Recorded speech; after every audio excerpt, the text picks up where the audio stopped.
suis très heureux. C'était vraiment difficile aujourd'hui, il y avait beaucoup de tension. Le troisième set, finalement, il n'y a qu'un break, ça se joue à rien du tout. Voilà quoi, c'est vrai que je suis très heureux, c'est la joie qui domine après un moment pareil. Après autant de tension, c'est vraiment la joie qui domine. Guillaume Ruffin a 18 ans, il est français et dimanche après-midi, il a remporté le tournoi Open Espace Anjou en battant l'Autrichien Heider Mauer en 3-7, 6-3, 2-6, 6-4. Il inscrit du même coup sa première victoire sur le circuit pro. Nul doute que cette performance va lui donner un immense capital confiance. Je débute finalement sur les futurs, parce que j'étais junior l'année dernière, donc j'ai joué en junior pendant 2 ans. Donc j'ai terminé mon année junior et là vraiment cette année je me suis lancé vraiment dans les futurs et pouvoir gagner des tournois comme ça, déjà c'est le plus gros que je gagne du début de ma carrière, pseudo-carrière. Donc voilà quoi, c'est un bon panneau indicateur pour la suite. Guillaume Ruffin gagne 33 places au classement ATP, il est désormais 650e mondial. Sa performance est d'autant plus belle que les meilleurs joueurs présents à Angers évoluaient autour de la 300e place mondiale.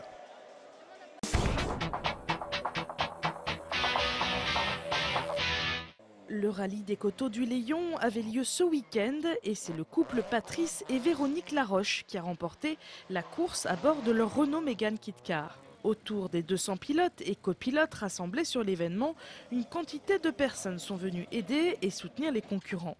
Chacun y trouve sa motivation. Bon, il y a l'ambiance avant tout, l'ambiance, le fait de se retrouver le week-end entre copains. Et il y a aussi l'aspect, il y a l'automobile. Hein. Quand on est passionné d'automobile, c'est vrai que ça permet de concilier tout ça, quoi.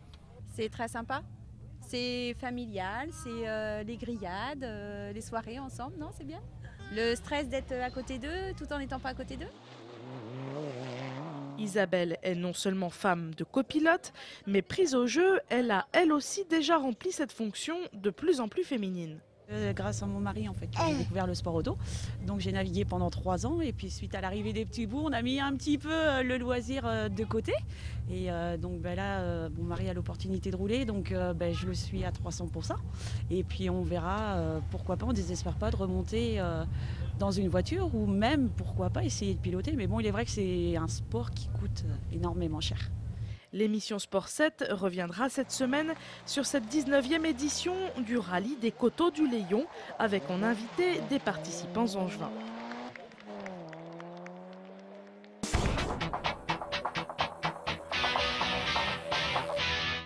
Il était temps, après 4 revers consécutifs en championnat, le SCO a mis fin à une spirale négative. Il stoppe l'hémorragie en arrachant le match nul un partout sur la pelouse d'Amiens vendredi soir. Mais une nouvelle fois, les hommes de Jean-Louis Garcia se sont compliqué la tâche en concédant l'ouverture du score après seulement 26 secondes en deuxième période.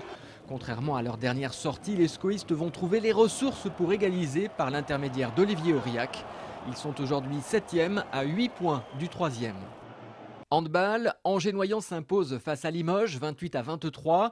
Une victoire néanmoins difficile qui démontre une certaine pression des Noyangevins dans ce sprint final. Ils confortent en tout cas leur place de leader et rencontreront Valence le 3e le 2 mai prochain.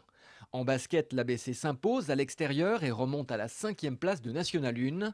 Pour terminer, bravo à Julien Bahin. Le rameur angevin remporte un nouveau titre, celui de champion de France de bateau court. Il s'adjuge qui plus est le record du bassin de Casaubon, les 2000 mètres en 6 minutes 52-13. Il devrait logiquement compter sur une qualification pour les championnats du monde.